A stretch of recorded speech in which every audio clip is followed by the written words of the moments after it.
falando sobre a temática do trabalho escravo doméstico. This meeting is being recorded. Eu sempre tomo um susto com esse negócio. Só lembrar uma coisinha para vocês antes, que resumos têm que ser entregues até o dia 19 de fevereiro. Então, quem ainda não fez seu resumo, faça. E quem já fez e não enviou, envie, tá? No documento lá na descrição do nosso grupo lá no WhatsApp, tá bom? Então, hoje nós vamos receber a Marcela Raj. A Marcela é mestra em Direito pela UFMG, especialista em Direito do Trabalho e em Direito Constitucional Aplicado, bacharela em Direito pela UFMG, autora de livro e artigos científicos sobre trabalho escravo contemporâneo. Marcela, muito bem-vinda. Obrigada, Laís. Tá me ouvindo? Gente, todo mundo me ouve? Estamos sim. Ah, então ótimo. Tinha muito tempo que eu não abria o Zoom aqui. Então, gente, muito obrigada, né? Eu acho que, antes de tudo, agradecer o convite. Eu estou muito feliz de estar aqui conversando com vocês hoje. Quem não me conhece, assim, né? Não tem que me conhecer, mas eu já fui estagiária e advogada da clínica, então, assim, estar nesse ambiente aqui, nesse grupo de estudos, é um momento muito rico e muito especial para mim. Me sinto, assim, em casa, então é sempre uma alegria voltar. E queria parabenizar vocês, meninas, em nome da Laís, né, que conversou comigo, pela organização, o grupo de altíssima qualidade. E eu sempre vejo no Instagram vocês repostando. Os estudos aqui são muito aprofundados, espero que hoje a gente atinja o mesmo objetivo. Mas então, antes de mais nada, eu queria, né, contar uma coisa para vocês, que eu vi que vocês estão lendo a minha dissertação de mestrado, que eu defendi em agosto, só que a dissertação virou livro, então, assim, eu preciso mostrar, gente. Olha aqui, lançamos em dezembro, e é o mesmo textinho que vocês leram, virou livro. Olha o tamanho.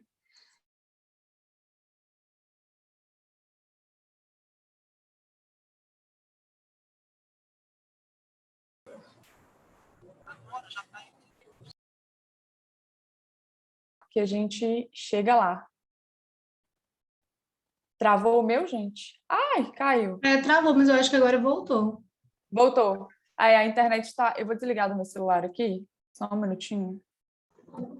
Eu mandei todo mundo aqui de casa desligar o Wi-Fi. Choveu, né, gente? Belo Horizonte é instável assim mesmo. Mas então eu só queria compartilhar o livro, porque sim, é um filho, né? E é um momento muito especial.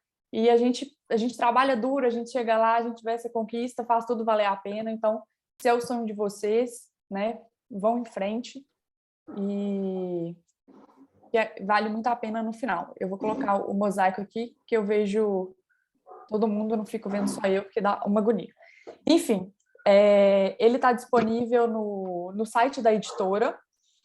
Eu coloquei no slide a foto, um QR Code, vou mandar aqui depois no chat. Eu também consegui um descontinho para vocês, então para quem quiser, especialmente eu ia participar e falar, não, preciso levar para o pessoal, mas aí no final eu falo disso para a gente já ir falando sobre o tema, né? E um último pedido, já que a gente não está se vendo ao vivo, né, podendo trocar olhares, né, tomar aquele cafezinho depois, quem for postar alguma coisa, me marca lá no Instagram, Marcela Raj, para a gente conversar, para eu ver que vocês estavam aqui, porque a gente não vê, né? A gente só vê nomes e fotos, e eu adoro essas coisas. Mas então, vamos lá. Eu vi também que vocês têm 2 semanas que vocês estão lendo minha dissertação, e 2 tópicos diferentes sobre trabalho doméstico. Eu espero que vocês ainda não estejam enjoados, né, da minha escrita, e que tenham dado vontade em vocês em continuar lendo, porque o trabalho, ele segue toda uma lógica. E por isso eu acho que essa troca é muito importante para a gente fazer mais pesquisa e bola para frente. Mas então vamos começar, que eu sei que o tempo é curto e a gente quer conversar, né, gente? Seguinte, antes de mais nada, o tema do trabalho é a invisibilidade do trabalho escravo doméstico e o afeto como fator de perpetuação. como vocês devem ter percebido pela parte que vocês leram, o tema central do trabalho, a nossa investigação é o afeto, né? Assim, o trabalho escravo doméstico ele tem várias razões que fazem ele ser um fenômeno invisível e de difícil alcance. Mas o meu recorte foi o olhar do afeto, porque eu acho que é um ponto-chave e eu espero que, ao final, vocês concordem comigo. Então, para fazer toda uma lógica e até fazer uma diferença de outra palavrinha que eu vi que foi usada aí no compartilhamento, que é a afetividade, eu queria trazer nesse primeiro momento o conceito de afeto, né, para a gente ter a base de onde que a gente vai partir. Que o afeto nada mais é que uma expressão cognitiva de sentimento ou emoção e que pode se manifestar de muitas maneiras, né? O afeto, ele é uma resposta a uma experiência emocional. Ele pode ser positivo, como ele pode ser negativo. Não necessariamente afeto não é sinônimo de amor, afeto não é sinônimo de carinho. Ele depende, ele é manifestado ali nas relações, né? E ele é algo pessoal, algo variável, ele está interno. Então, se você perguntar para alguém o que é afeto, para uma pessoa é uma coisa, para outra pessoa é outra coisa. Cada pessoa tem a percepção de uma situação diferente. Então, não dá para a gente sair perguntando caso a caso. Mas como que a gente percebe o afeto? Que é na hora que ele se externaliza, é na transmissão, é nas relações, como uma energia, né? Então, vocês percebem, se alguém é sorridente quando vê você, se alguém trata vocês bem, aquilo vai gerando um fluxo de conexão que vocês se sentem de determinada maneira a partir daquele comportamento. Eu acho que essa é a melhor maneira da gente, sim, conseguir tornar esse conceito da psicologia tangível e trazer para o direito daqui a pouquinho, né? E aí, o ponto-chave aqui é como esse afeto ele vai funcionar como uma fronteira para a trabalhadora que se coloca dentro do lar realizando o serviço doméstico, na medida em que ela não vai ser considerada nem como membro daquela família que ela trabalha, nem como trabalhadora, que são as distorções que a gente vai estudar aqui. Então, beleza, né? E aí vocês vão me perguntar, gente, mas qual que é a diferença da afetividade? A afetividade, a gente tende a usar ela para qualificar, né? Dar um adjetivado, fica mais bonitinho? Fica. Mas ela já é o externo, é a demonstração. Ela é mais, é um outro passo, e geralmente ela envolve o toque. Por isso, e nessas relações, elas não têm toque, né? Então, a gente não usa o termo afetividade. E na bibliografia estrangeira, o termo usado é o afeto na tradução, e não afetividade. Só para a gente não perder e também justificar para vocês a escolha, por que afeto e por que não afetividade, né? E aqui, aproveitando para explicar a estrutura da pesquisa, porque a gente viu 2 tópicos em capítulos diferentes, vou explicar para vocês de onde eu parti, aonde eu queria chegar, e até para vocês me contarem, no final, você fala, não, você chegou, é isso mesmo, concordo, discordo, para a gente entender todo o quadro, tá? Então, o objetivo da pesquisa, num primeiro momento, foi compreender como o afeto contribui para a invisibilidade do trabalho escravo doméstico contemporâneo, né? Essa pesquisa surgiu porque em 2018, quando eu elaborei o projeto, só tinha notícia de um caso de trabalhadora doméstica resgatada em Minas Gerais. Então, aquilo me gerou um incômodo tamanho, porque entre quase 300 casos em Minas Gerais, como só um era trabalho doméstico, né? Se a gente estuda um pouquinho como que é o trabalho doméstico no Brasil, não faz muito sentido. Então, isso foi gerando um incômodo. E a hipótese seria provar, né, buscar responder que a tortuosidade, o discurso afetivo, né, ele distorce a relação do trabalho e acaba naturalizando uma situação de exploração de trabalho escravo, né? É um discurso que é historicamente repetido e naturalizado. E aquilo vai sendo repassado, é introjetado, ninguém vê, ninguém discute e vai ficando. É uma prática aceita, mas que não deveria ser. E aí, para isso, eu organizei a pesquisa em 4 etapas. A primeira etapa que eu achei primordial foi analisar, eu não sei se vocês chegaram a ver, a evolução histórica do trabalho escravo. Assim, eu sei que muitas pesquisas falam sobre a história do trabalho escravo, tudo, mas o meu olhar era diferente. Era buscar as mulheres. Cadê as mulheres na história? Porque quando a gente fala em trabalho análogo de escravo, até quando a gente estuda o tipo penal, a gente tem que pensar como que os escravos viviam? A gente pensa, grilhões, senzalas, castigos físicos. Mas o imaginário, isso aí vocês até me contam daqui a pouco, vocês não imaginam, vocês não fecham os olhos e veem homens, mas também tinham mulheres. E cadê essas mulheres? Por que a gente não fala sobre elas? Por que elas só aparecem na novela como a ama de leite, boazinha, que salva a sinhá, que faz todo o meio de campo, cuidadosa, amorosa?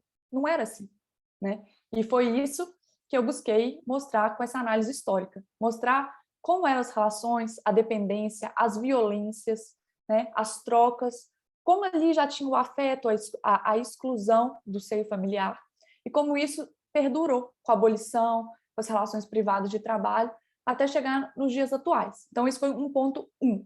O ponto 2, que eu busquei fazer uma análise conceitual, trazer conceitos do o que é o afeto, justamente por não ser um conceito do direito, ser da psicologia.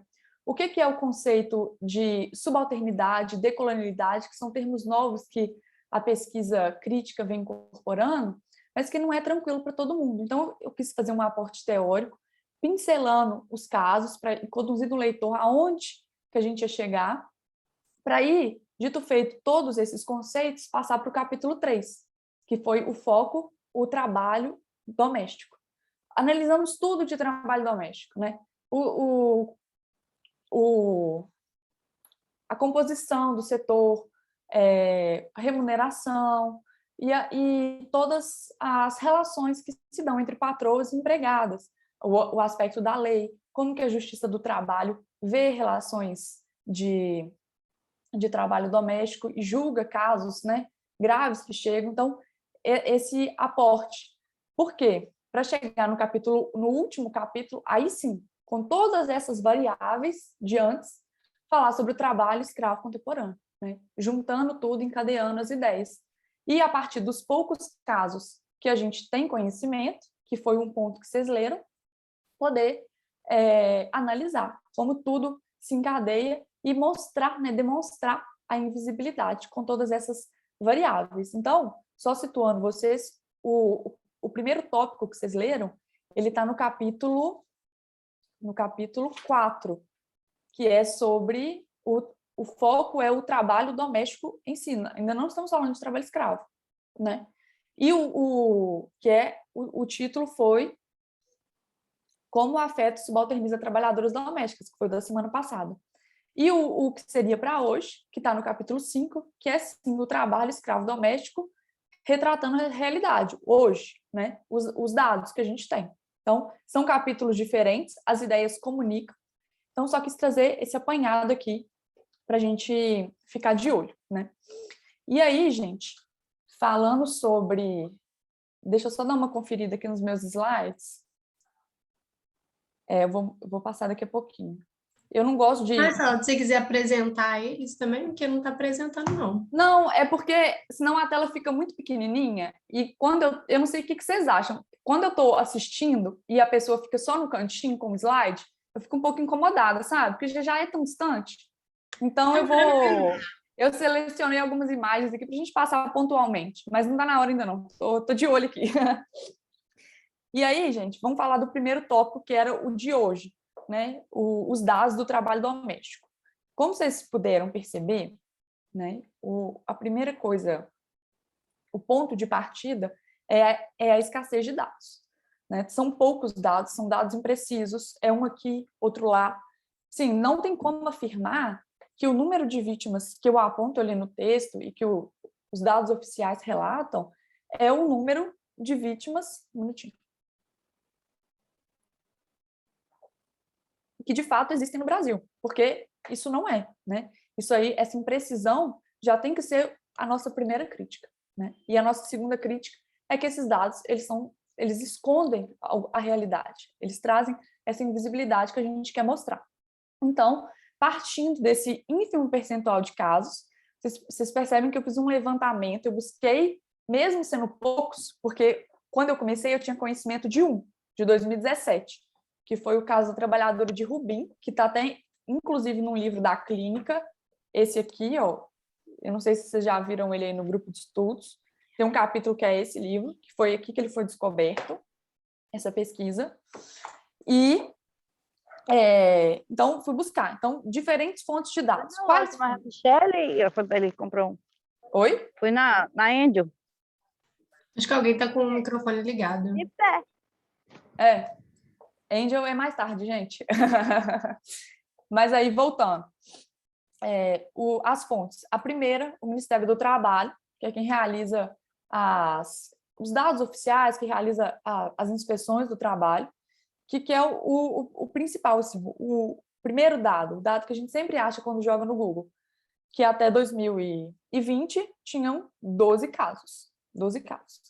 E aí eu aproveitei também a pesquisa da Clínica, que foi publicada em 2019, que analisou o panorama nacional, o cenário do trabalho escravo, olhando os casos judiciais, tanto na Justiça do Trabalho, quanto na Justiça Criminal, Justiça Federal, que julga esses casos. Então, eu fui atrás esses casos não estão claros na pesquisa, porque vocês me prestaram o banco de dados. E aí eu fui atrás desses casos. O olhar, então, a gente tem o olhar da equipe de fiscalização do Ministério do Trabalho, a gente tem o olhar judicial das duas justiças, aí a gente tem também o que a mídia mostra. O que a mídia mostra é o que a sociedade está vendo. Então, fiz um levantamento a partir de palavras-chave para ver o que tinha. E, por último, eu busquei no Ministério Público do Trabalho, porque a atuação lá é específica. O Ministério Público do Trabalho, ele recebe denúncias e também, não necessariamente todos os casos se desdobram em ações. Pode terminar por um acordo, né? Os termos de ajuste de conduta ou a investigação pode ser arquivada, N coisas. Então, fui buscar nesses canais. E vocês vão ver que tem uma tabelinha que reúne tudo, que foram 17 casos. E aqui eu vou até mostrar para vocês, porque no livro impresso ficou muito bonita a tabela, ocupando a página toda. Olha só. Achei profissional, gente. Sério. Coisas que a gente compartilha, né? Mande primeiro livro. Enfim. E aí, agora eu vou compartilhar a tela. Espera aí. Compartilho primeiro, né? Aqui. Share. Vocês estão vendo aí? Então, né? Estão sim, só não tá em tela cheia ainda. Agora tá. Por quê? Para a gente refletir sobre esses dados. O seguinte, nesse gráficozinho aqui, da esquerda, a gente tem o total de vítimas mulheres resgatadas no Brasil, até 2020. Então, pelos dados do Ministério do Trabalho, foram 53.378 mulheres, em vários segmentos. Agropecuária, indústria da moda, trabalho sexual, trabalho doméstico, 5%, muito pouco. Agora, os casos de trabalho doméstico, que é aqui que a escassez assim, é escancarada ao quadrado, potencial, que vocês quiserem, nem deu para fazer um gráfico. Porque, considerando o número de 12, que é o número do Ministério do Trabalho, que subsidia esse gráfico, daria 0,022%. Isso num gráfico, o gráfico continua azul 100%. Eu falei, não dá para mostrar para elas. Não dá. E aí, para a gente ver o nível, né, da subnotificação. E a gente vai entender daqui a pouquinho por que isso é uma aberração. Né? É uma aberração ter só 12 ou 17, ou hoje eu vi que em 2021 chegou a 27 oficiais pelo Ministério do Trabalho. É muito pouco, gente. Quantos trabalhadores a gente tem no Brasil? Quantos milhões de pessoas trabalham no trabalho doméstico? Né? Essa reflexão eu acho muito importante da gente fazer. E aí, o primeiro questionamento que a gente faz olhando esses dados, eu vou tirar a tela. Essa prática de trabalho escravo doméstico, ela não existe. Mulheres são privilegiadas, não são vítimas de trabalho escravo, porque mulheres quase não sofrem nenhuma exclusão, né, nenhuma discriminação, ou, né, esse ilícito não está sendo percebido. Eu, né, não sei vocês, eu fico com a segunda opção. Esse ilícito não está sendo percebido. E por que não? Primeiro, a gente vai lembrar daquela prática naturalizada do pegar para criar, né? Que tem história lá na escravidão. As agregadas, né? Que eram mulheres pobres, que iam para a casa dos senhores, e ali, em troca de comida, de moradia, realizavam todo tipo de trabalho sem receber nenhum salário. Isso é muito antigo, isso é da escravidão. E continuou, né? Isso eu Eu não sei se todo mundo aqui, eu acho que já conhece a história de alguém que veio do interior, que pegou para criar, levou para trabalhar, né? Vós, tios, eu acho que essa prática era mais recorrente antigamente, né? Hoje eu acho que é menos, mas ainda existe, muito, né? E todo mundo conhece uma história assim. E como que todo mundo conhece uma história assim de uma menina que eles pegaram para criar lá do interior, em troca de comida, educação, e depois não teve educação coisa nenhuma. E a gente só tem esses números de trabalho escravo. A gente não está vendo, né, isso como trabalho escravo. E isso é um ponto, assim, central. Na minha opinião, ele é crucial, porque ele é o reflexo de toda a estrutura histórica escravocrata, paternalista que a gente vive até hoje, né? Essa lógica que gera uma dependência, uma gratidão, né, um dever de servir, porque você está agradecendo um favor, e não é favor, né? Ali tem um intuito exploratório, né? Tem coisas ali por trás, ainda que o primeiro momento, essas famílias que pegam para criar se digam bem intencionadas, ou ainda que não sejam deliberadamente mal intencionadas, estão repetindo comportamentos, práticas naturalizadas, que se a gente não parar para perguntar e questionar, e falar, ora, isso é muito errado, isso é errado por causa disso, disso, disso, a gente nunca vai conseguir romper esse ciclo, né? Vamos ficar só reproduzindo. Segundo fator importante para a gente fechar esse nosso questionamento, o perfil do trabalho doméstico no Brasil. Quem são essas mulheres que realizam o trabalho doméstico no Brasil? É a mulher negra, de baixa escolaridade, em um nível altíssimo de informalidade, e a gente sabe que a informalidade está intimamente ligada com casos de trabalho escravo, porque deixa o trabalhador mais vulnerável a aceitar qualquer tipo de oferta, né? Existe essa pesquisa comprovada. E um terceiro ponto, que eu acho que esse ponto é um clique que a gente tem que refletir muito sobre ele também, é a semelhança do perfil da vítima mulher e da vítima homem, né, da exploração de trabalho escravo. Porque eles são muito parecidos quando a gente olha quem já foi resgatado no Brasil. E aí eu vou voltar o slide para mostrar para vocês o gráficozinho. Aqui, ó. Vamos lá. Quem é a trabalhadora escravizada? A gente vai ver em relação à raça, olha só, pretas e pardas, né? As mulheres negras é a grande maioria. Em relação à escolaridade, o que prevalece é a baixa escolaridade, para não falar baixíssimo, né? Que são analfabetas e concluída até o 5º ano.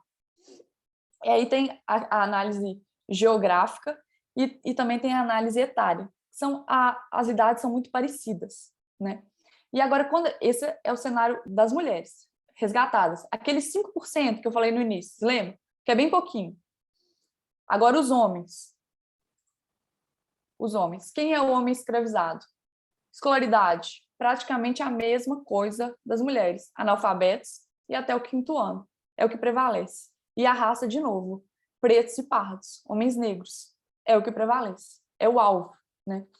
E aí, uma reflexão bacana da gente fazer aqui é que tem mais um dado.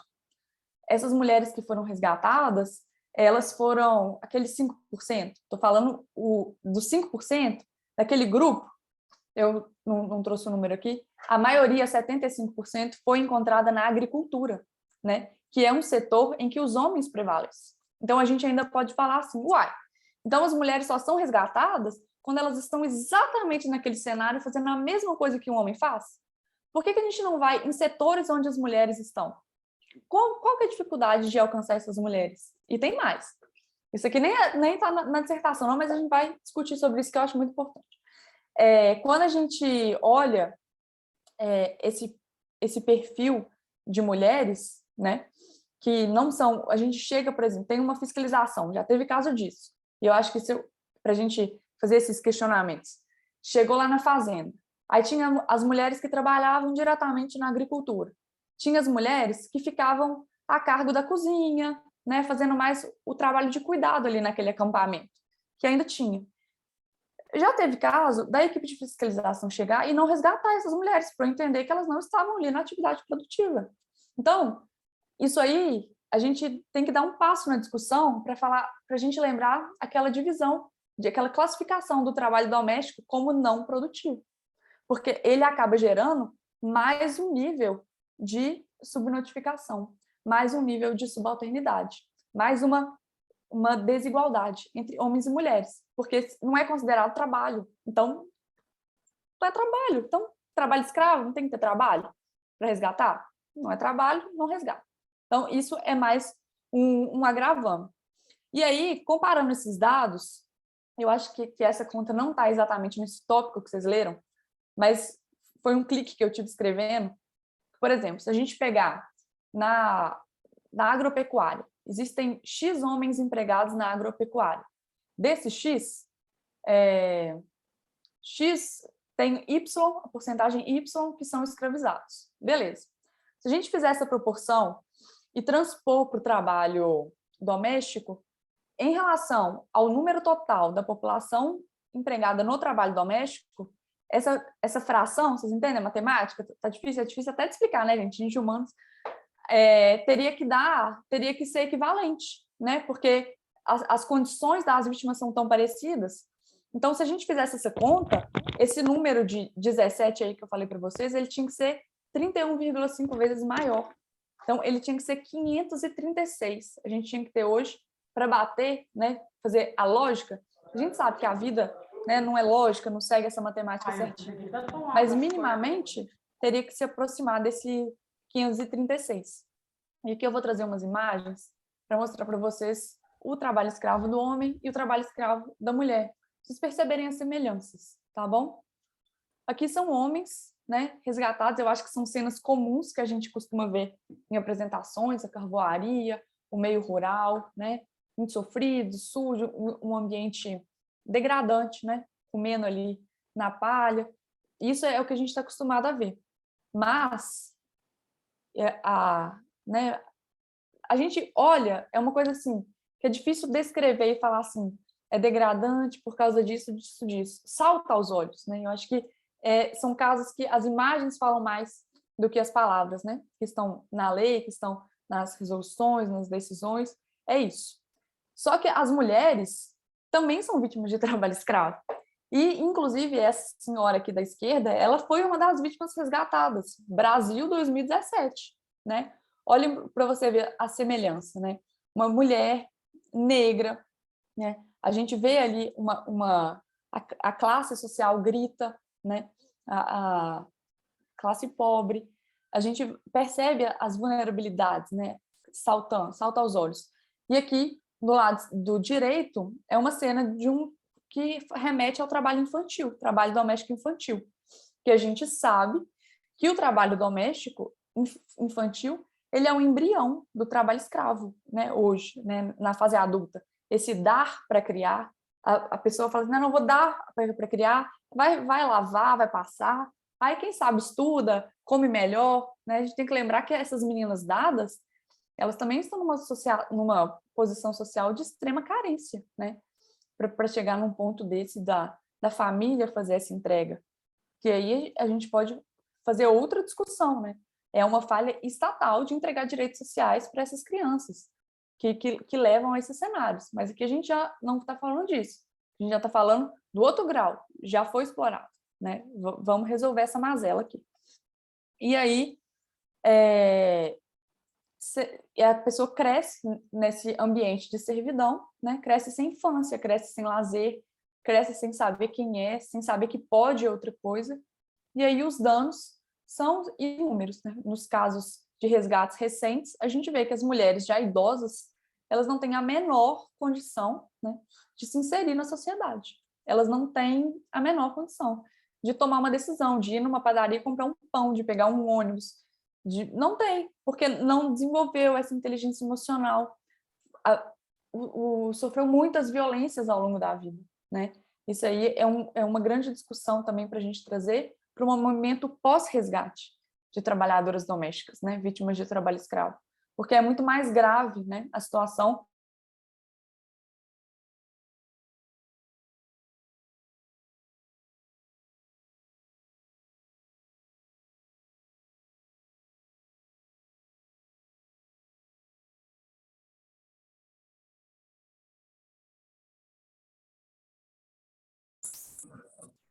Caiu aqui. Para vocês também? Caiu aqui também.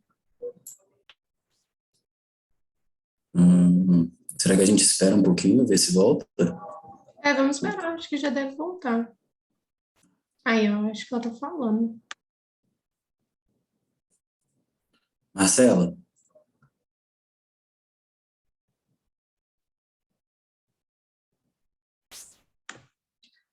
Parece que ela tá falando, mas não tá... Parece que tá mutada, não sei. Marcela, você tá ouvindo a gente? Eu acho que ela caiu. Vamos esperar um pouquinho, que ela já deve voltar. Sim. Voltou. Você tá mutada, Marcela. Mute. Caiu. Agora voltou. Ai, gente, só emoção essa internet. Voltei. Faz parte. Faz parte, né? Eu fui aqui olhar as horas e... Então, eu já vou... Então, arrematando ali as imagens, eu já vou passar para o próximo tópico, porque eu quero ouvir vocês e eu preparei assim, uma dinâmica que vocês vão ter que falar, tá bom? Mas aqui, ó, voltando para a imagem aqui, para a gente entrar na questão do afeto. Eita. Vou compartilhar a tela aqui de novo. Aqui. Pronto. Essa imagem, gente, para a gente entrar na questão de como o afeto subalterniza, né, as mulheres. Essa foto, que coincidentemente é a foto da capa do livro, depois vocês vão ver no último slide, eu acho que ela traz uma discussão muito interessante. Eu vou contar para vocês. Eu mostrei para o meu pai a capa do livro. Eu falei, pai, o que você acha da capa do livro? Aí ele falou assim, não tem outra foto, não? Aí eu falei assim, por quê? Pode ser que tenha, né? Vamos pesquisar. Aí ele falou assim, não, é porque eu acho que essa foto não tem trabalho, não tá, assim, trabalho escravo tem, né? Não tá falando muita coisa, não tá mostrando onde você quer chegar. Aí eu falei, por que você acha isso?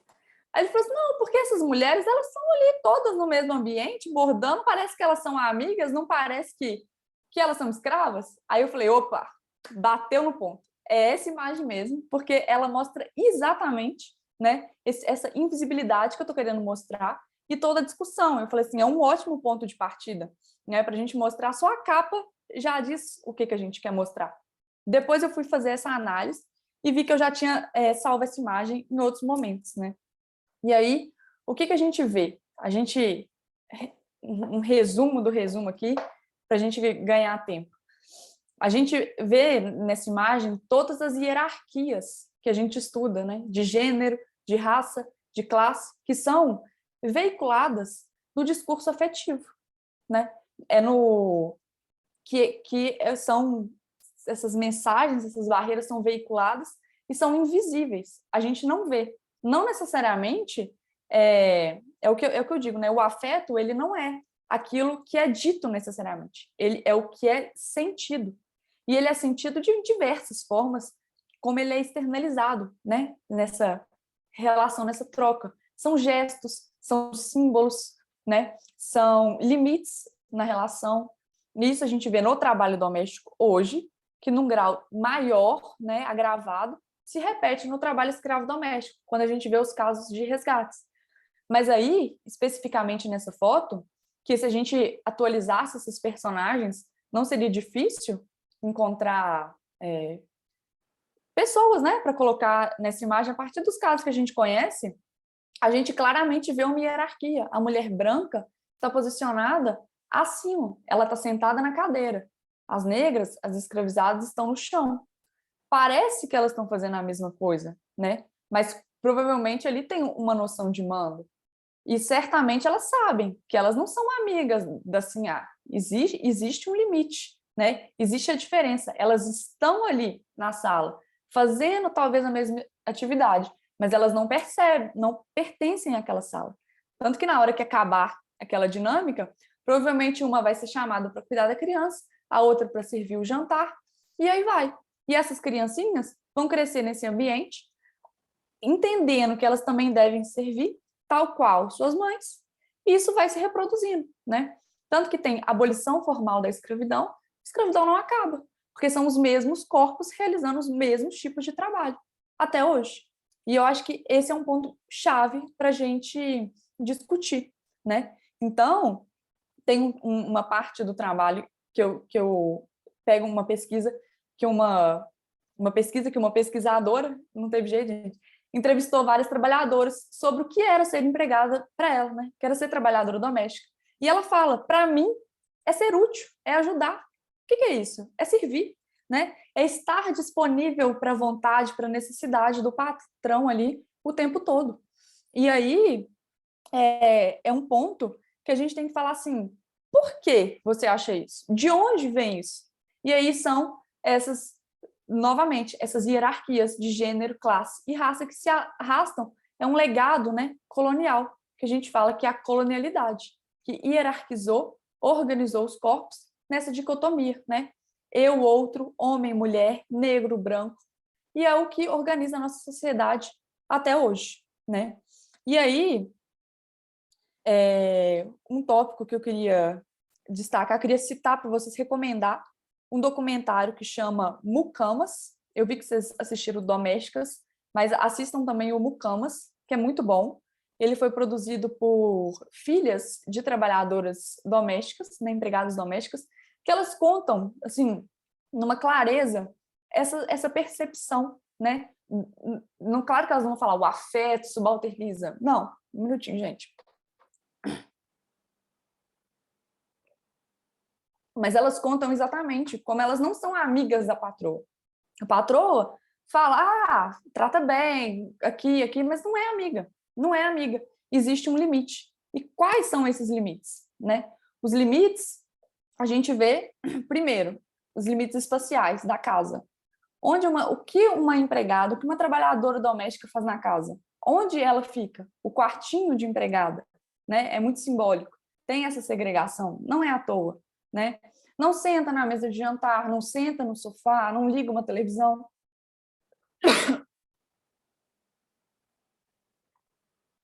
Garganta secou. Eu não estou falando que deveria ser assim, não, viu, gente? Porque a gente, às vezes, vai falar assim, não, mas um trabalhador de fábrica, ele também não senta no sofá do patrão. Não senta. Não senta. Mas olha como que a profissão dele é vista com um ar mais profissionalizante. Não tem esse afeto. Ninguém trata ele, não, esse aqui é meu funcionário, ele trabalha aqui na minha fábrica, mas é como se fosse da minha família. Não tem isso. Vocês entendem a diferença de tratamento? Então, a gente tem que querer esse olhar. É profissional? É profissional. Ponto. Não é, empregada não quer ser da família? Não quer ser da família, ela quer ser direito. Por que você a trata como se quer ser da família? Porque as pessoas, isso é um legado escravista, né, histórico, perceberam que isso traz vantagens. Quais vantagens? Se você trata bem, ela devolve fidelidade, obediência, servidão, estende a jornada, faz o que não deveria. É um fator, né? Eu acho que as palavras-chave dessa troca é obediência e fidelidade. Uma coisa que me chamou muita atenção é ter manuais de donas de casa em pleno anos 2000, falando como que uma patroa deve tratar uma empregada doméstica.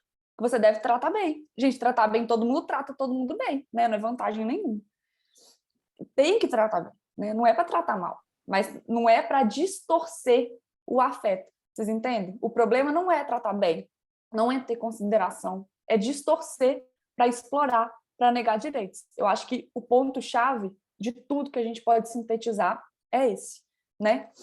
E aí,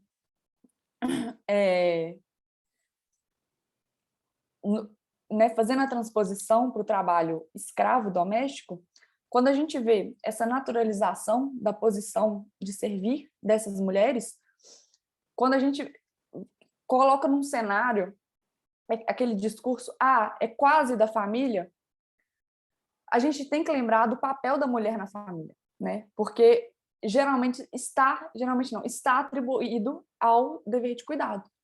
E aí, se ela é quase da família e uma mulher cozinha, né? Porque esse é o papel da mulher, né, na divisão sexual do trabalho, ela também vai cozinhar, não vai não? Ok. Mas então ela é da família? Ela se comporta, faz tudo que a família faz? Não é. É quase. Ah, mas então ela recebe para isso? Não, não recebe, porque ela é quase da família, sabe? A gente tem muita consideração por ela. Então ela também não é trabalhadora.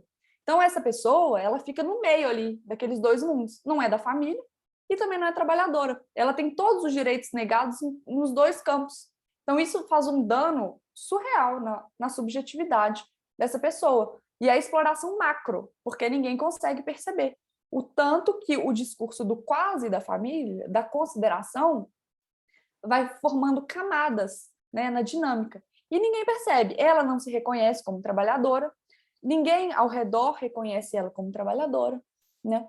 E eu acho que a gente trazer esse debate é muito importante, porque mais cedo eu falei assim, gente, todo mundo conhece alguém que já foi filha de criação, que a família pegou para criar. Aí você falou assim, nossa, minha família é escravocrata, gente do mal. Não é, gente, não é do mal. É porque é uma prática naturalizada que vai se repetindo ali. Vai se repetindo e vai sendo normal. Então, se a gente chama atenção e fala assim, olha, isso está muito errado. Você está explorando a mão de obra dessa pessoa, negando direitos fundamentais, né? Impedindo ela de se autodeterminar por causa disso. Igualzinho um trabalhador de carvoaria.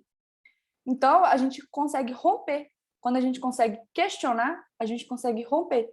Tanto que tem vários resgates hoje acontecendo, né? Quando aparece na televisão um caso, as pessoas olham e falam assim, opa, mas eu conheço, a minha vizinha ali também tem. Então, cria coragem para denunciar. É um movimento, né? É para frente, é impulsionado. Então,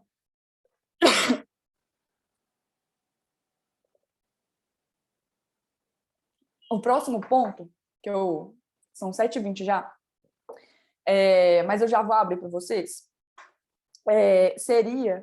eu ia falar um pouquinho dos casos, mas eu encontrei uma notícia de uma trabalhadora resgatada dia 1º de fevereiro, há 2 dias. Então, eu trouxe um print, eu vou passar, e aí eu pensei o seguinte, vocês leem, trazer uma coisa mais prática, e para vocês falarem mais ou menos assim, o que vocês acham que caracterizou, né, quem se habilita para falar, ou não precisa ser todo mundo, claro, o trabalho escravo, porque para a gente levar isso para o judiciário, e aqui é uma aplicação prática, não basta a gente falar assim, olha, é trabalho escravo. Eu sou pesquisadora, eu sei que é trabalho escravo, todos os meus amigos sabem que é trabalho escravo, mas olha, juiz, é trabalho escravo, porque ele não vai condenar com seu achismo, com sua militância. Ele precisa de encaixar aquela situação no tipo penal. E muitas vezes as decisões que a gente encontra falando isso aqui não é trabalho escravo. Então, a gente tem que falar, por causa disso. Então, o que eu pensei para fazer uma aplicação prática é vocês lerem a manchete e aí alguém falar o que acha que aonde entra no tipo penal, o que vocês acham? Pode ser? Aí depois a gente finaliza e faz o debate. Aí, ó, tá dando para todo mundo ler? Aí vocês leem aí. E aí, quem se habilita aí para analisar? Os outros casos vocês veem no livro. Enquanto eu bebo uma água.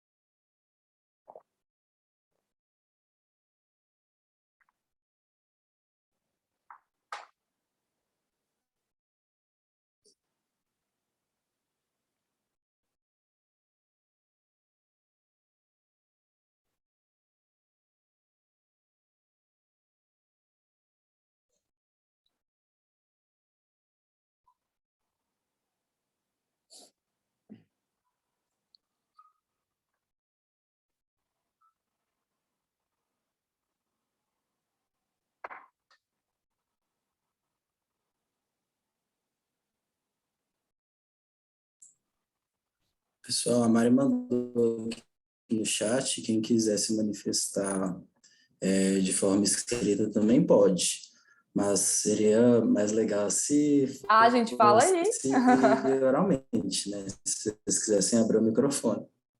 Fala aí, João, já que você puxou. Pois é. Se ninguém falar, eu falo, né? Mas, assim, o legal era... É um grupo de estudos, né, gente? Vamos estudar a prática juntos. Eu tô travando ou tá dando para me ouvir certinho? Tá dando para ouvir. Tá. Que apareceu aqui uma mensagem e fiquei em dúvida. Então, Marcelo, eu acho que se enquadraria aí, né, falando mais especificamente do tipo penal, tanto na questão de talvez trabalho forçado, ou mais explicitamente eu consigo ver a jornada exaustiva, mas assim no final, que fala que ela não tirava férias e não tinha remuneração por, não sei, agora a mensagem está um pouco aqui, é isso, não tirava férias e não interrompia afazeres nos finais de semana. Então, acho que teria relação com isso. Uhum. E condições degradantes também, né? Porque ela sofreu abuso e assédio sexual, então eu acho que isso poderia ser caracterizado. Não sei o quão subjetivo pode ser essa afirmação minha, mas eu considero. Uhum. O pessoal comentou mais ou menos isso aqui no chat também. A Eliane falou: ausência de salário, descanso, que configura as condições degradantes e a jornada exaustiva que está exposta na notícia. A Mariana falou ausência de remuneração e o Arlean, assédio moral e sexual. É isso mesmo, gente. Vocês estão muito bem. Vocês vão convencer os juízes aí, vão ser ótimos advogados, procuradores e juízes também, né? A gente não precisa de juízes para entender e aplicar o conceito, né? E aí é isso mesmo. A falta de salário, eu acho que a gente pode enxergar ela tanto de um ponto de vista de um trabalho forçado, né? Trabalhar forçadamente, quanto pela portaria do Ministério do Trabalho, a gente encaixaria como condições degradantes, porque condições degradantes são todas aquelas condições, né, que aviltam, que ferem direitos fundamentais. E o direito ao salário é um direito fundamental. E aí a gente encaixaria nas condições degradantes, né? A jornada exaustiva, eu acho que falando assim, de forma probatória, é o que é mais fácil de provar, né? Quanto por testemunha, quanto o relato ali da própria pessoa, contando a jornada, mas também não pode ser nada assim, eu acordava 5 horas da manhã, trabalhava o dia inteiro até 2 da manhã. Também a gente tem que ficar de olho nesses exageros. Então, você passou 32 anos dormindo 3 horas? Não. Então, como quem quer provar uma causa, a gente tomar cuidado com as nossas próprias distorções. Isso aqui é só uma dica prática mesmo. E aí, passando para o lado, o tipo penal, não vou falar, tá todo mundo aqui cansado de saber o que é trabalho escravo. E aí, um trecho da notícia, que o advogado falou assim, que é um pseudo caso de escravidão doméstica e abuso sexual. Gente, pseudo caso? Tipo assim, quer assim, desqualificar, né, a situação. E aí um ponto que eu queria destacar com vocês, assim, rapidinho mesmo, é que vocês já devem ter ouvido dizer que tem um projeto de lei que quer mudar o conceito de trabalho escravo, para tirar condições degradantes de jornada exaustiva.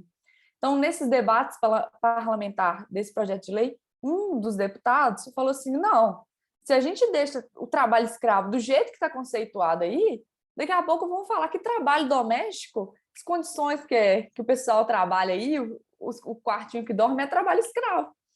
Então, olha isso para mim é uma confissão, né? O que vocês acham? É um absurdo. E quando vem e me fala pseudo caso, tipo assim, pelo amor de Deus, né? A escravidão já acabou, ficou lá atrás na história, vamos romper e acabar com isso. E aqui eu já falei exaustivamente sobre o quase da família, não vou entrar de novo. E aqui um outro caso, um comparativo, esse vocês não precisam analisar, não. Eu só vou falar, assim, pincelar, que foi o que eu observei na análise dos casos. Esse caso, ele originalmente era uma relação de emprego. Ela foi contratada. Então, isso foi muito mais fácil, a gente vê até pelas palavras que são empregadas na reportagem, para ver que é trabalho escravo, não tem discussão. Não recebia salário, trabalhava muito. Quando o vínculo ele surge de uma relação de emprego que é deturpada, é muito mais fácil da gente bater o olho, eu falo, né?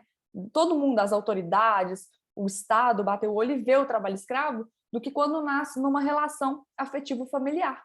Justamente por essas barreiras, né? Esse véu que o afeto impõe. E é isso que a gente, né, tem que estar buscando quebrar aqui. Então, gente, é isso, né? Eu espero que eu tenha conseguido passar para vocês esse... Eu vou deixar aqui a capa do livro para vocês. Passar o quão, né, é um trabalho de grande desafio mostrar a invisibilidade de algo, porque ninguém está vendo, né?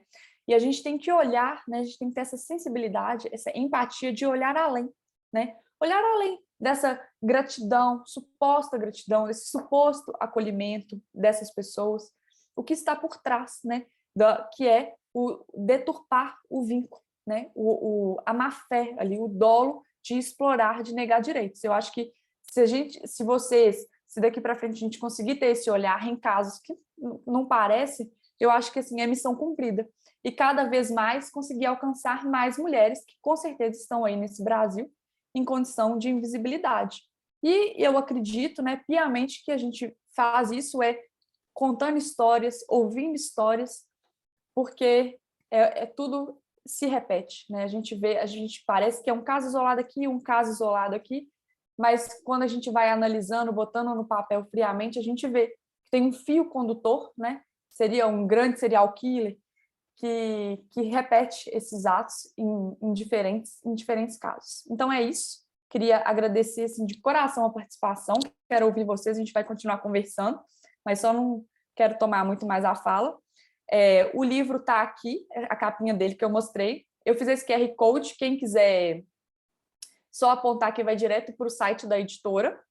Eu posso colocar no chat também o link. E eu consegui um cupom de desconto de 15% para vocês. Só vocês colocarem assim, trabalho 15. Eu vou colocar no chat, tá bom? E aí, uma condição especial. Eu sei que vocês já leram, tem a dissertação, mas ficaria muito feliz e depois a gente combina aí para autografar esses livros, né? Quando a gente puder se encontrar presencialmente. É isso, gente. Muito obrigada. Passa a palavra aí para a Laís, para os organizadores. Foi incrível, Marcela. Muito obrigada pela sua fala. Está todo mundo aqui agradecendo no chat, falando que foi muito, muito bom. Agora a gente vai abrir para perguntas, quem quiser levantar a mão ou mandar no chat. Acho que a Mariana, ela já levantou a mão, se ela quiser abrir a câmera ou o microfone e falar. Oi, boa noite a todos. Primeiro, eu queria parabenizar pela apresentação, foi ótimo. É um tema que eu gosto bastante, também foi o tema do meu TCC, não especificamente o caso, né, mas escravidão. E eu falei um pouco sobre essa questão das mulheres também. Enquanto a Marcela estava falando, eu fiquei pensando sobre a escravidão doméstica, digamos assim, familiar, sabe? Aquela parente próxima que trabalha na sua casa, tipo, é da sua família, mas ela trabalha na sua casa. Por exemplo, aqui em casa, a tia do meu noivo trabalha aqui, mas ela é remunerada e tal. Só que eu conheço na minha própria família, minha tia tem um buffet e as irmãs dela trabalham junto, ajudando. Eu não sei como funciona a questão de remuneração e tal, porque minha tia é avó. Mas eu fiquei pensando nisso, porque acontece bastante também, tipo, famílias, principalmente as mais antigas, irmãs mais velhas que moram juntas, uma parente que ela é solteira, sozinha, envelhece, vai morar na casa de algum familiar. Aí eu queria saber o que é que tu acha dessa relação quando é familiar, né? Porque tem o como se fosse da família, nesse caso seria o que é da família, mas confunde o trabalho com as relações familiares. Acho que é isso. Então, Mariana, assim, obrigada pelo seu comentário, muito instigante, na verdade, vamos ficar pensando sobre isso. Então, olhando sob a ótica de uma relação de trabalho, não existe vedação de uma pessoa contratar a outra para trabalhar para a família. Não existe. É permitido, né? Só que o que tem que observar são os encargos trabalhistas, a jornada, a lei, se for um trabalho doméstico, a lei das domésticas. Porque se não observar, é uma situação, sim, de ilegalidade, né? Às vezes a gente fica assim, mas é da família, tá morando aqui. Será? Porque a gente também tem que ver que a linha é muito tênue entre trabalhar na casa, que é um trabalho, assim, quem é dono de casa, é um trabalho exaustivo também, né, que consome o tempo. E aí é uma discussão que tangencia o próprio papel da mulher na família e na sociedade. Então, eu acho que é um outro nível de discussão que transcende só essa questão trabalhista do trabalho doméstico, entendeu? Eu acho que assim, se ela é contratada, se ela trabalha, então a gente tem que ver, como qualquer outro trabalhador, se os direitos estão sendo assegurados. Não tá? Bandeira vermelha aí. Agora, o trabalho escravo, a gente também tem que ter esse apego à lei, ao que o conceito está no Código Penal, para a gente tipificar, né? O reduzir alguém à condição análoga a de escravo, a gente tem que tomar muito cuidado para a gente não banalizar, né? Não falar que tudo é trabalho escravo, porque o que é tudo é nada. E a gente perde completamente o argumento. Então, a gente tem que ver se ali, no caso concreto, e a análise é extremamente casuística, tem, né? Condições degradantes, jornada exaustiva, trabalho forçado, né? Restrição da liberdade. E aí sim a gente pode dar uma resposta concreta. Espero que tenha sido clara, Mariana. Eu acho que é isso aí, esse comentário. Obrigada. Não, realmente, eu sinto isso. Mas eu fiquei parando para pensar, por exemplo, a minha sogra, ela morou na casa de parentes dela quando o pai dela morreu. Aí, enquanto tu ia falando e tal, eu fiquei lembrando de algumas coisas que ela me dizia. Tipo, lá eu tive acesso à educação, ela fez faculdade e tal, mas ela acordava cedo para ajudar, ela só ia estudar de madrugada, sabe? Assim, eu fiquei pensando, será que ela acabou sendo explorada e não sabia por ter esse vínculo? Porque no caso dela foi o pegar para criar, sabe?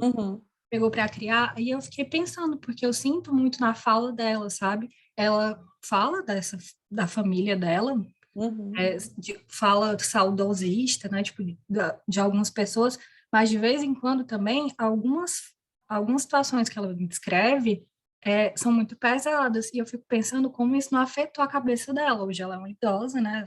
É uma senhora, e eu acho que também a confunde, porque como ela sabe que ela teve mais oportunidade por estar lá, eu acho que ela também não consegue admitir para si mesma a exploração, em alguns casos. Então, por isso que fiquei pensando. Mas obrigada. Assim, eu acho que assim, pelo que você está falando aí, que pegou para criar, eu acho que assim, tem grandes chances. E eu acho que a grande dificuldade é uma grande barreira que não me fez fazer uma pesquisa de campo, né? Entrevistar mulheres que igual talvez essa sua tia, que eu supunha pela minha análise, né, pela nossa análise aqui, que poderia estar numa situação de escravidão, é o estrago, né, que a gente vai fazer na construção que a pessoa tem dela própria e tem da vida dela, né? Como que você chega para uma mulher idosa e fala assim, vem cá, você já ouviu falar em trabalho escravo contemporâneo? Então, deixa eu te contar. Eu acho que você passou a sua vida escravizada por causa disso, disso, disso. Não tem como, né? É uma linha muito tênue, porque mexe com o reconhecimento da pessoa, mexe com o sentimento. Então, é muito delicado, né? Não é fácil de enfrentar, né, na prática. E só fazendo um adendo aqui nessa fala, outro dia eu estava numa apresentação dessas virtuais e uma menina comentou, falou assim, olha, a minha mãe é empregada doméstica e a patroa considera ela como se fosse da família. Trata muito bem, dá as coisas pra gente. E eu não concordo com nada disso que você está falando, não. E aí eu fiquei muito, assim, impressionada com essa fala e só reforçou tudo que a gente fala sobre a invisibilidade, né? Esse escamoteamento da exploração, que é muito tangível nos casos desses. Aí eu até falei assim, olha, não tem problema ela ter essa consideração, ela ser amiga, é muito bonito se for, né? Mas o que a gente está falando aqui são de casos de exploração, em que é deturpado, né? Que o afeto é utilizado como subterfúgio para exploração. Eu acho que sempre que a gente for falar disso, a gente tem que chamar essa atenção, né? Para a gente não botar tudo no mesmo saco. Eu não estou falando que seja o seu caso, não, viu, Mariana? Só estou comentando com vocês porque são coisas, estranhamentos que acontecem, né? Mas é super bom mesmo, assim, eu gostei muito da apresentação, porque realmente o fator afeto é determinante. E eu penso por, tipo, várias coisas, assim, vem um filme na minha cabeça, a babá das minhas irmãs, que passam muito tempo, morava lá em casa, Até que ponto eu já problematizo isso. E eu também trabalho na área do trabalho, na direito do trabalho, e eu problematizo muito isso. Eu tenho um contato com ela, eu acho que eu vou até marcar para conversar, assim, sabe? Ela não trabalha mais lá em casa faz um tempo, mas é algo que fica assim na minha cabeça. Até onde aquilo estava errado, até onde aquilo estava certo. É muito doido, porque realmente fazia parte é cultural, né? É que nem o Cultural. racismo, é algo estrutural, É cultural. algo estrutural, exato. Obrigada. Imagina, assim, se quiser conversar depois, estou à disposição, tá bom? Me procura Coloca aí. teu Instagram no... Meu Instagram, vou colocar aqui. que eu vou te seguir. Tá, joia. Quem que é agora, gente? Sofia?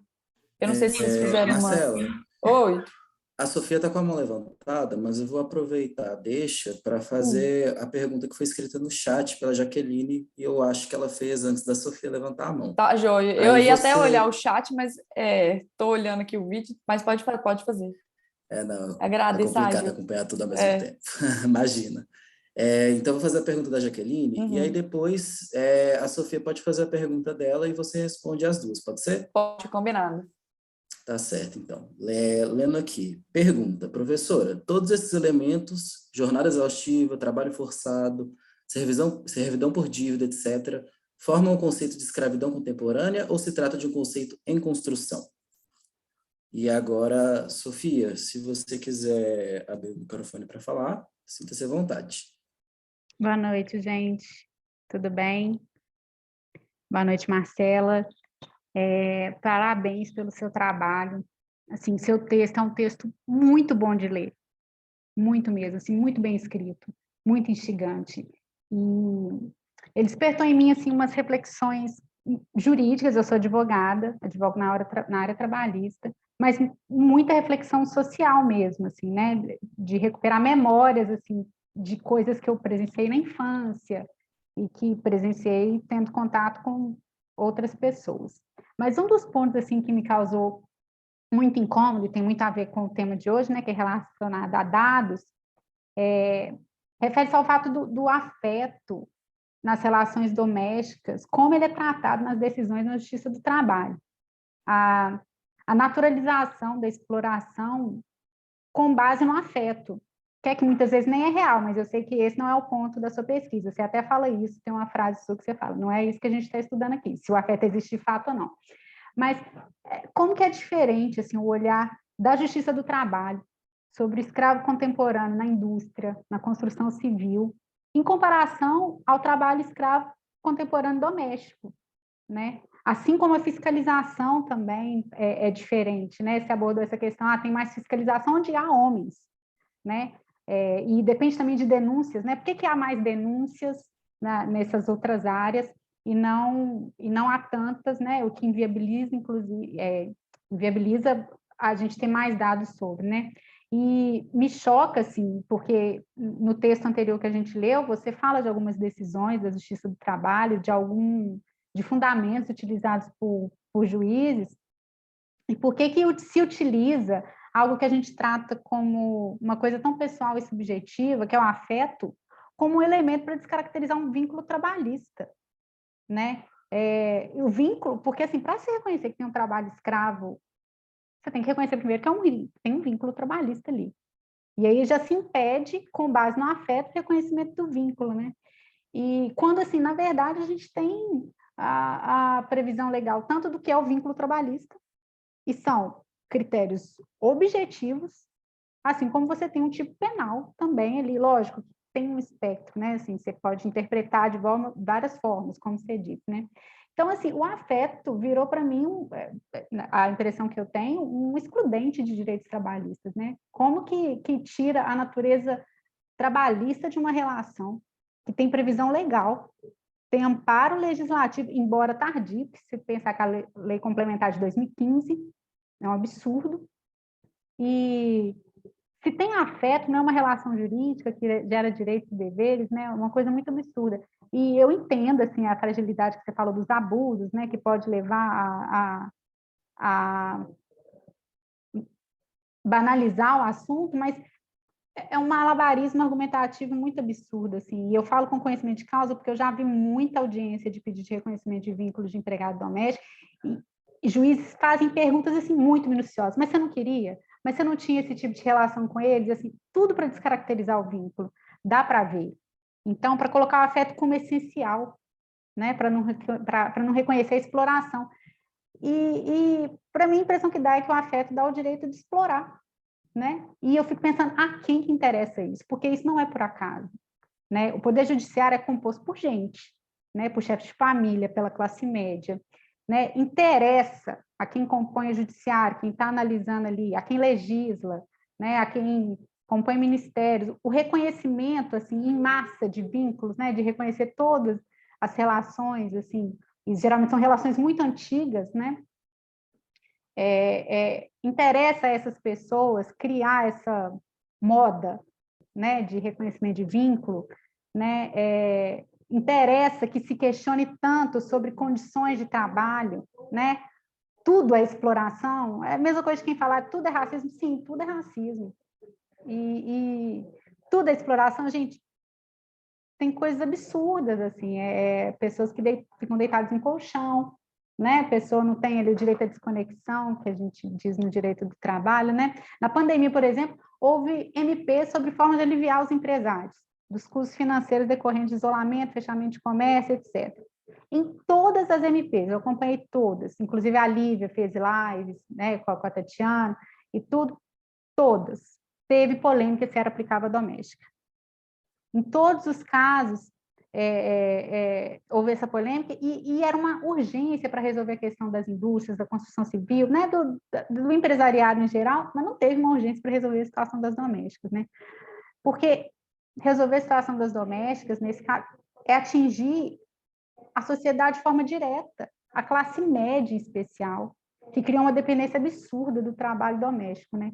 Então, essa ausência de dados, ela não é aleatória, ela é intencional, e ela vem de todas as esferas, ela vem do poder judiciário, do executivo. Se você pensar bem, nem quando a gente tinha governos progressistas, a gente não via presidentes lamentarem resgates, né, de falarem sobre situação, a gente não vê isso por parte do executivo. É um legislativo que, né, atende majoritariamente a uma classe média e um judiciário que está aí fazendo malabarismo para utilizar afeto como elemento para afastar relações jurídicas e, obviamente, para afastar a configuração do trabalho escravo. Então, assim, esse ponto, para mim, ficou bastante reflexivo no seu trabalho. Parabéns, novamente. Desculpa aí, me estendi demais, gente. Boa noite para vocês. Obrigada. Assim, Sofia, primeiro, fica com a câmera aberta para eu te ver, menina. Primeiro, obrigada, né? Você notou essa escrita, assim, a gente que passa meses, anos escrevendo, a gente fica muito feliz, porque o que a gente quer é que seja lido, né? Não é só para a gente gostar. Então, obrigada. Eu compartilho da sua indignação, e é isso. A Justiça do Trabalho usa o afeto para afastar o vínculo de emprego com empregadas domésticas. Ponto. Assim. Não tenho o que falar assim, mas um juiz tal, porque... Não, é todo mundo. Quando a gente vê um juiz que fala assim, não, explorou, jornada exaustiva, aqui, ó, é trabalho escravo, ou nem fala que é trabalho escravo, né? Porque existe também essa dificuldade da Justiça do Trabalho escrever numa decisão que reconheceu o trabalho análogo de escravo. Tem essa dificuldade também. Mas só de dar uma condenação, né, impor uma condenação, é muito difícil. E por quê, né? Você está falando assim, a justiça é feita de gente, de pessoas. E são pessoas que são empregadoras. Quem faz as leis são empregadores. Então, está todo mundo mesmo disposto a emancipar uma classe que te serve, né? Que não te serve desde ontem, né? Te serve desde o século XVII. E isso veio. E são pessoas, são corpos, né? Que a sociedade, de modo geral, vira o olhar e fala assim, olha, essa pessoa, ela nasceu para me servir. Ela vai me servir, a filha dela vai me servir, a neta dela vai me servir e todo mundo vai me servir.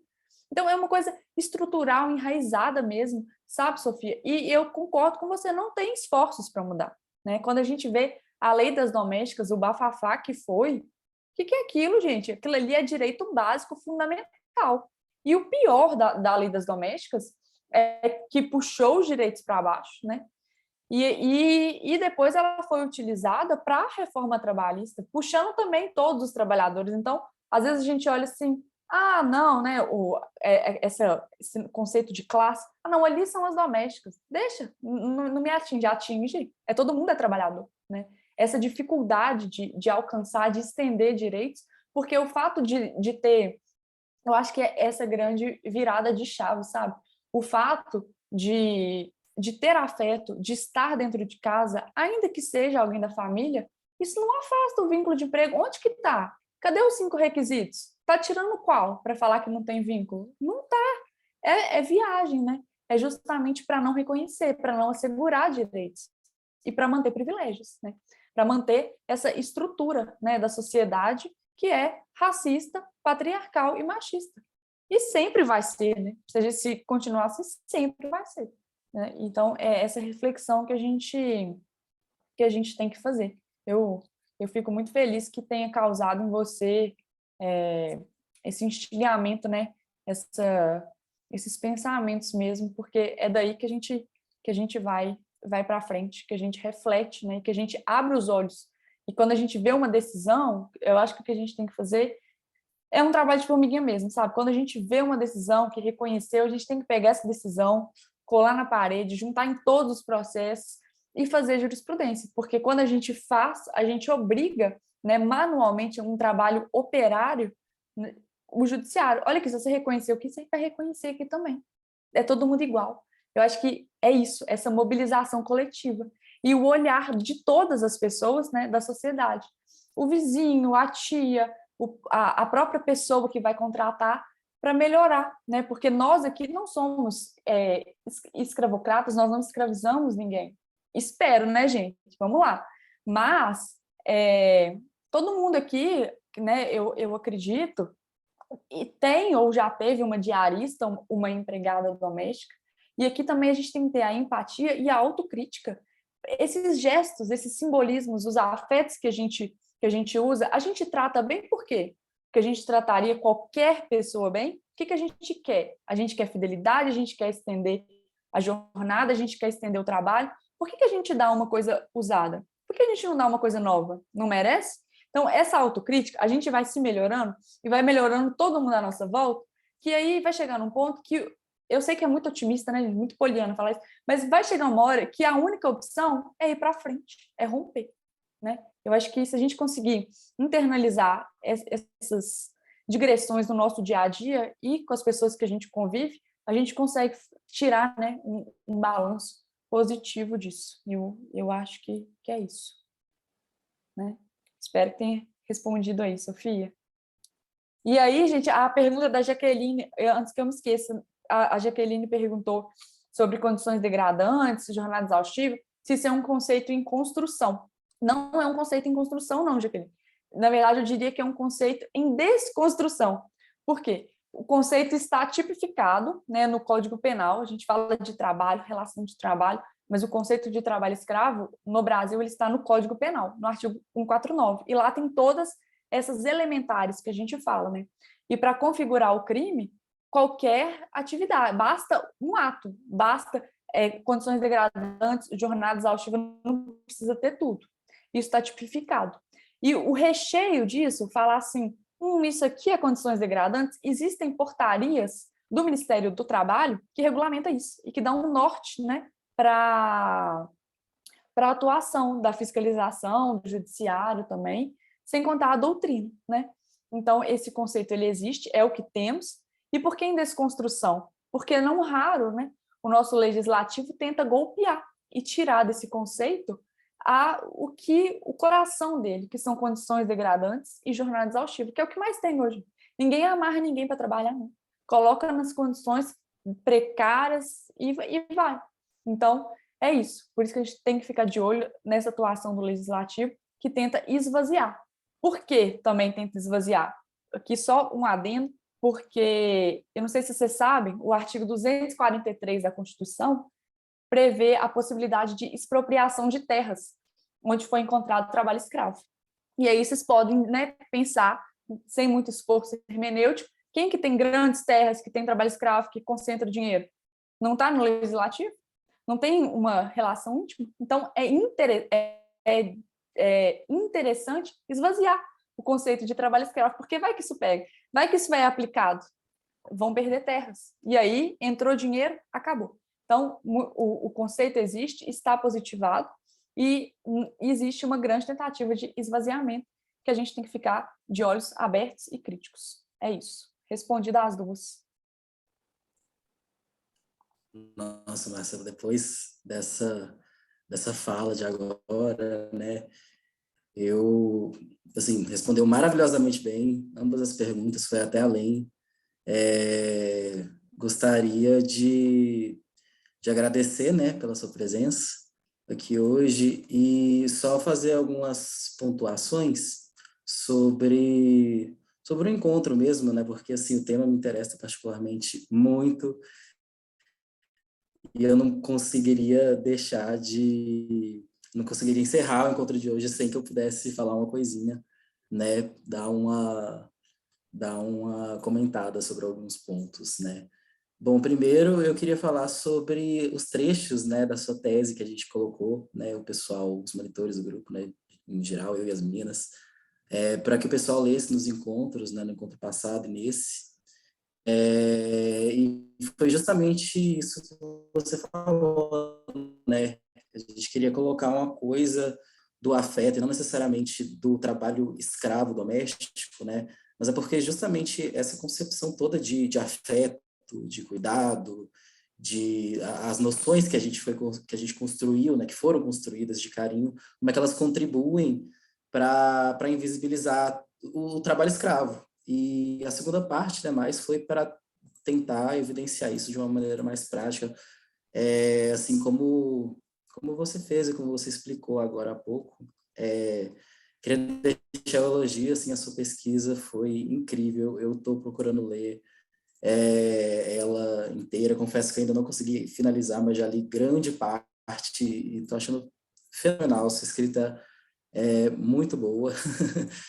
E, enfim, basicamente é isso. Queria falar também sobre uma coisa que você falou, sobre como que o olhar que a gente tem hoje, né, como que talvez seja uma semiótica sobre, como é que eu vou dizer? O olhar que a gente tem hoje sobre o cuidado, sobre o afeto, como é que ele interfere na visão que a gente tem sobre o passado. Você utilizou muita linguagem, né, de o que a gente imagina quando vem trabalho escravo à nossa cabeça. A gente sempre imagina a figura masculina, porque a gente justamente não tem essa noção do que é considerado trabalho, do que deve ser, né, melhor dizendo, considerado trabalho e o que não é considerado. Gostei muito das pontuações da Sofia, de todas que perguntaram hoje, mas da Sofia, que ela me colocou para pensar muito, né, a quem que interessa essa invisibilização também, né, então, putz, e mais uma coisinha só que me lembrou muito no encontro, ao longo de todo o encontro de hoje, foi a fala da Silvia Federici, que ela já fez essa declaração certa vez e repercutiu bastante, né, que ela, na hora de pontuar sobre trabalho reprodutivo e trabalho doméstico, de maneira geral, não apenas o escravo, ela fala, né, que o que vocês chamam de amor, a gente chama de trabalho não pago. E eu acho que é justamente um pouco isso, né? Como é que é invisibilizado o vínculo trabalhista, inclusive na parte que a gente indicou para ler da sua tese, fala sobre essa relação, né, da trabalhadora doméstica com a patroa, como se fosse da família, e como que essas frases, essas microagressões, elas interferem, né, para tirar toda essa noção do vínculo trabalhista e leva para o informal. Mais uma coisinha, assim, para finalizar, porque eu vejo todos os comentários das pessoas e vou me empolgando, né? Mas é mais uma reflexão para geral de que não basta apenas a gente, claro, né, é muito importante que a gente desconstrua esse pensamento em nós e nas pessoas que estão ao nosso redor, e não é sobre culpabilização e chamar as pessoas que têm empregadas domésticas de monstro, mas é para ir além dessa problematização, vale a gente sempre ressaltar essa questão do trabalho e da remuneração. Então, não basta você falar, nossa, coitada, olha, essa empregada aqui doméstica está sofrendo maus tratos, eu vou ser um bom patrão, uma boa patroa para ela. Tá, mas você vai ser um bom patrão ou uma boa patroa dando, sei lá, um presente de Natal para ela e tratando ela igual gente apenas? Ou você vai dar direitos trabalhistas, remuneração adequada, de fato, para essa pessoa?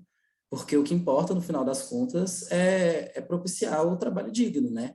Como disse, né, a Lívia uma vez, eu até parafraseei ela no encontro anterior, que trabalho escravo é tudo aquilo que vai contra a condição digna de trabalho.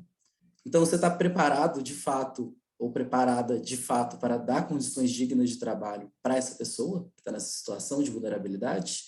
Ou você só está querendo falar da boca para fora?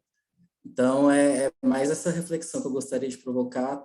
Estou muito feliz que a galera continuou aqui, né? O pessoal, mesmo tendo passado um pouquinho da hora. Agradecer novamente pelas contribuições, só elogios aqui no chat a você e, assim, pessoalmente, fiquei muito feliz com o encontro de hoje, me senti bastante admiração, assim, à exposição, fiquei super empolgado. É isso. Eu tenho um tempinho para te responder, João, já está todo mundo correndo Claro. para ir embora, com a mochila nas costas. Não, claro, você tem todo o tempo que você quiser. Então, João, primeiro, assim, muito obrigada. Eu fico muito feliz, assim, ouvir um feedback desse, assim, é muito valioso para mim, de verdade, sabe? E é isso, assim, cada apresentação que eu faço e tudo que eu faço, eu vou de cabeça. Eu quero, mesmo a gente não estando se encontrando, não estamos no olho, eu quero chegar em vocês, né? Entregar tudo. Então, quando vocês falam assim, eu gosto do jeito que você escreve, eu gosto do jeito que você fala, eu tô gostando, eu fico muito feliz, de verdade. E sobre as reflexões do trabalho, eu assim, gostei de saber que você já leu grande parte. Na hora que você acabar, você vai me contar, já de dever de casa. E a questão da escravidão histórica é isso, né? Eu acho que é muito importante a gente recuperar esse passado. Porque, por exemplo, no Rio de Janeiro, no final do século XIX, vésperas da abolição formal, a população de escravos domésticos, que era a maioria mulher, era muito maior do que homens escravizados. Por que a gente não vê? Né? Por que não retrata? Por quê, gente? Por quê? A quem interessa, né? Igual retomando a pergunta da Sofia. Então, a gente não apagar as histórias das mulheres. Eu acho que a sociedade machista, do jeito que ela apaga a história de mulheres. Não só mulheres escravizadas, né? Mulheres escritoras, mulheres cientistas, mulheres ativistas, heroínas. Isso é uma coisa muito recente, né? É uma coisa muito nova que a gente está recuperando. Eu acho que é uma coisa da nossa geração. E eu acredito que a gente está sendo bem sucedido de recuperar. Então, o que a gente pode fazer na prática, eu gosto muito de pensar o que a gente pode fazer na prática, é citar mulheres. Então, se vocês olharem a bibliografia, a maioria é mulheres. Tem referências que não tem como não citar, né? Mas eu tive esse cuidado. A maioria é mulheres, para não falar todas, né? Então, quando a gente vai fazer um trabalho, a gente vai buscar um poema, buscar mulheres referências, né? Ativistas, as abolicionistas, elas são esquecidas, gente. Não foi só a Princesa Isabel, não foi. E as mulheres que lutaram na guerra. Então, eu acho que isso é uma dinâmica. Quando a gente coloca o foco nas mulheres, a gente busca todo mundo, né? E o trabalho escravo, principalmente. Vamos ver aonde as mulheres estão, o que elas estão fazendo, como que é essa dinâmica de trabalho, né? Para a gente poder alcançar. E você falou da Silvia Federici. Tem uma passagem que eu gosto muito e que é muito reflexiva, que ela fala assim, olha, muito comumente vocês falam que o trabalho doméstico não requer qualificação, é uma coisa que todo mundo faz. Não. E vocês estão esquecendo que essas meninas já nascem com o espanador, com a vassoura na mão, é um trabalho desde a infância. Então, é profissional. Pode não ser profissional igual vocês acham, academia, né, oficina, mas tem uma profissionalização que é invisível. Por quê? Porque não é tida como trabalho.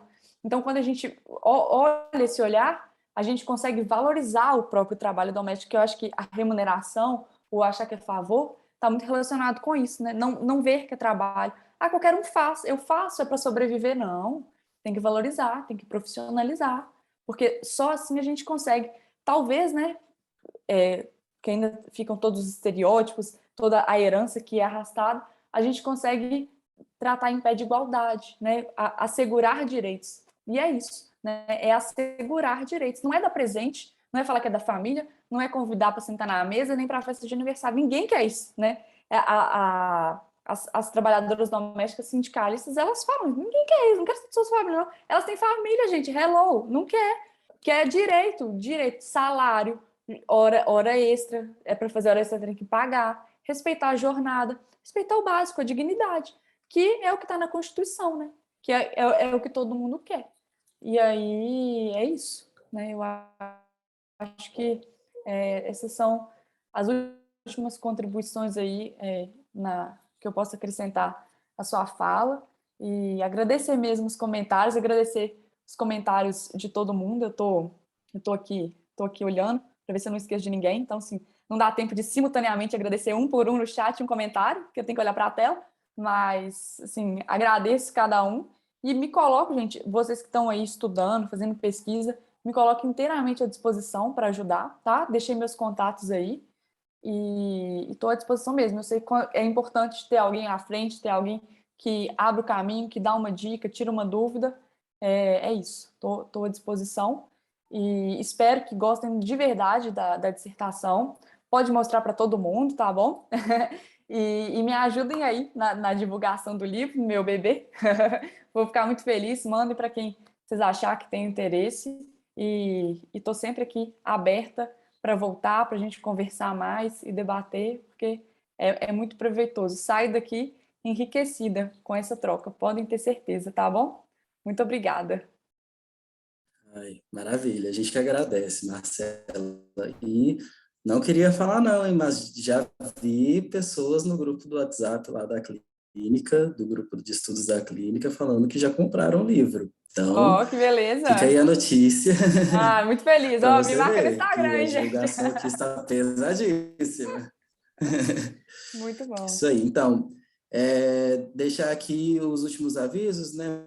Porque já está dando aqui 8 horas, né? Passamos um pouquinho hoje do horário de encerramento, mas é porque, né, a discussão estava realmente muito enriquecedora, muito bacana. Me despedir, agradecer pela 10ª vez a Marcela, foi muito bom, de verdade, a exposição, a dissertação, a rodada de debates aqui, foi extremamente enriquecedor. Dar os últimos avisos que a gente costuma dar, né, frequentemente, para que não sejam esquecidos, sobre a lista de chamada, lista de presença, né, espero que todos que estejam aqui até o momento tenham preenchido, é importante preencher, porque se não tiverem participado de 4 dos 6 encontros, a gente não consegue emitir o certificado. E por falar em certificado, lembre-se sempre de olhar a descrição do nosso grupo do WhatsApp, porque lá tem as instruções para que vocês possam realizar o resumo de alguns dos encontros, né? Um resumo muito breve. No link tem as instruções certinho, qualquer dúvida vocês podem chamar a gente, né? Eu, a Laís, a Mari, a Nath, os monitores, que são administradores do grupo. No mais, outra coisa aqui. Mari, Laís, tudo certo? E semana que Tudo certo. vem trabalho escravo sexual, né? Bibliografia também já está na descrição do grupo, no Drive. Sempre bom lembrar. Mas certamente as pessoas irão perguntar. Tá tudo bem. Então é isso, pessoal. Tchauzinho. Tchau, gente. Obrigada pela presença.